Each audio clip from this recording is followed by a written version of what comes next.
I am becoming increasingly convinced that somebody is going to use a nuclear weapon in this horrible situation with Iran. Hi, I'm Mark, and this is Marxisms.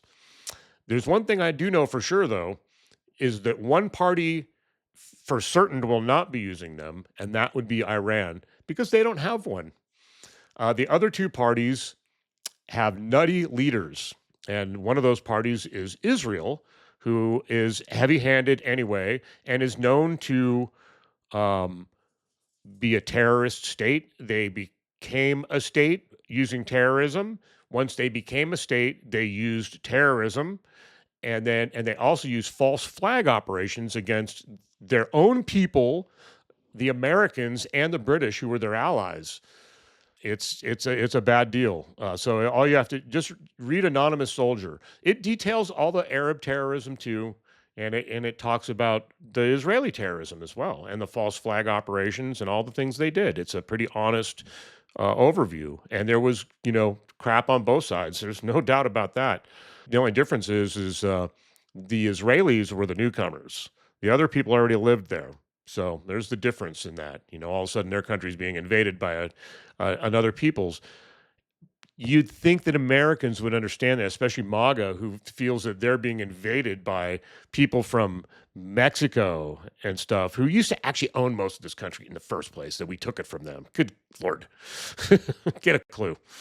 So, anyway, um, I don't agree. I think it'd be great if they could live in peace together somehow, but alas, they cannot. And is it all the Arabs' fault? Mm, a lot of it, some of it is definitely. They've definitely played their part, and I'm not saying they haven't, but a lot of it is Israel's fault too. So there's plenty to go around. Um, so the ceasefire ended, and has been really never been a ceasefire because Israel keeps bombing the attacking the ally Hezbollah of Iran. Now you'll say, "Oh, but Hezbollah are terrorists." It's like, yeah, they are, and we use proxies as well in for terrorism. It's no different. They're a nation state, and they do this. They play the same games as everybody else does. It's just when they do it, we call it terrorism. When we do it, we just call it, intelligence or strategery or whatever we want to say. It's still terrorism. We use proxies. We bomb people from 30, 40,000 feet. If you don't think that's terrorism, even if you're not hit by the bomb, but it's in your neighborhood, it's going to terrorize you. I'm an empath, and I have put myself in this situation before. I think about things like this. It would be horrifying. In fact, I know somebody that's actually been through this, and I'm going to ask him about it. I'm trying to do an interview with him right now. He's running for Congress. Bajan Malvawala is his name. I'm trying to get another interview with him. I have a few questions to ask him, and that's what I'd like to ask, because he was in Iraq, and he was there when bombs are falling, so he knows. He spent time in air raid shelters. But anyway, so we have nutty Israel, who has nuclear weapons, and they're pretty bloodthirsty. And right now, I mean, they've never really been involved in any ceasefire. They've still been doing their own campaign against Hezbollah in Lebanon. In other words, I would never really put it past Israel. I don't think they want to use one, honestly, because it's the close proximity to them, to Tehran. But if they were going to do it, they would definitely do it before they acquired one. But the one I'm really worried about now is Trump, and I'll tell you why. It's because he's an animal in a corner. He's not very bright.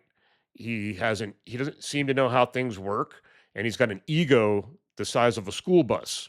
Also, with Iran doing what they're doing, Iran is just basically they've thumbed their nose at him. It's like he's proven himself to not be. He threatens and blusters, and he doesn't follow through. He has not followed through with a single threat. So eventually, he's going to have to continue bombing, which is apparently going to start. We're going to do it. Israel, by the way, is like, we're waiting for the green light, bloodthirsty, ready to go. And then the United States and Pete Hegseth, we're just going to keep bombing them again.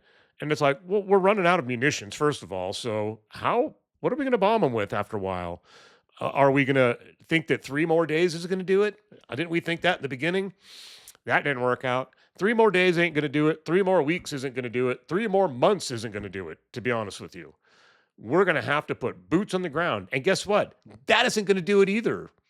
Then we're going to be losing. We're going to have American casualties. We're going to have boots on the ground forever to try to keep the situation secure. Even if we overthrow the government there, we're going to be in a terror war against the a war of attrition against the people there. They're going to be Iran and Afghanistan style terrorist attacks against us.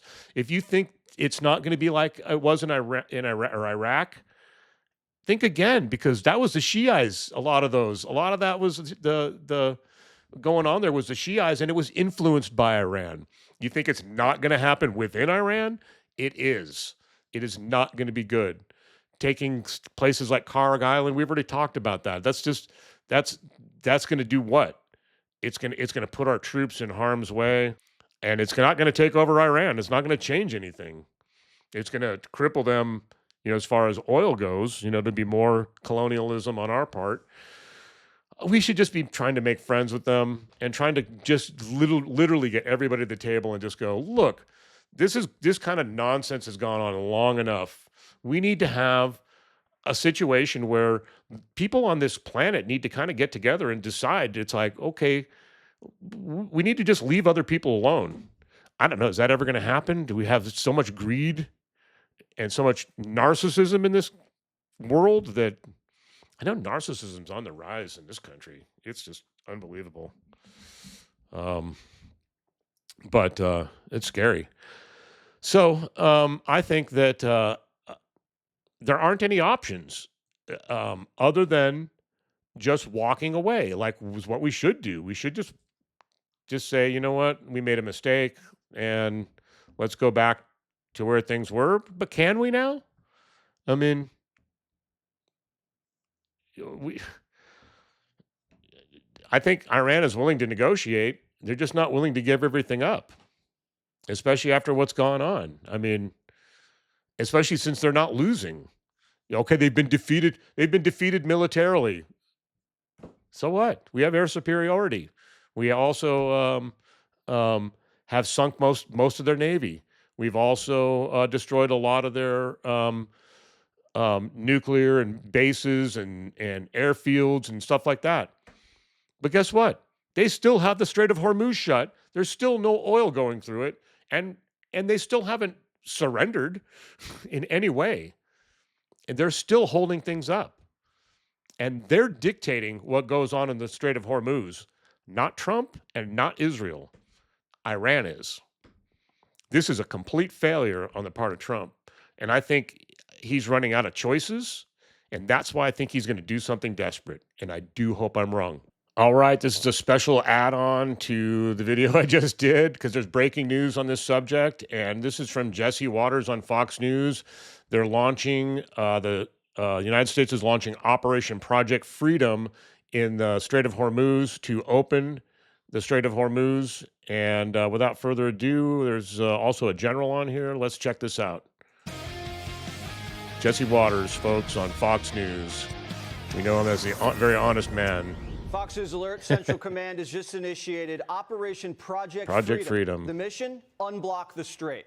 The president says if Iran interferes, it's a death sentence. It's a death sentence. Yeah, that's what he's saying. So there you go. That's what's going on. This is, who's this guy? Let's check this guy out. President Trump for 20 minutes. Oh, this is just a reporter. With Iran. But they have I guess he gets a general on here and they talk about it. I'm not going to go into that. I don't want to play too much of that. Yeah. Oh, there we go. That's the one I want. Yeah, I got all these little controls here. See, I'm my own producer, so I have to do it this way. But anyway, so we're going to, he's promising a death sentence if Iran doesn't cooperate. They haven't cooperated so far, and look at all these other threats. He's going to annihilate him. He's going to blow up every bridge. He's going to blow up all the power plants.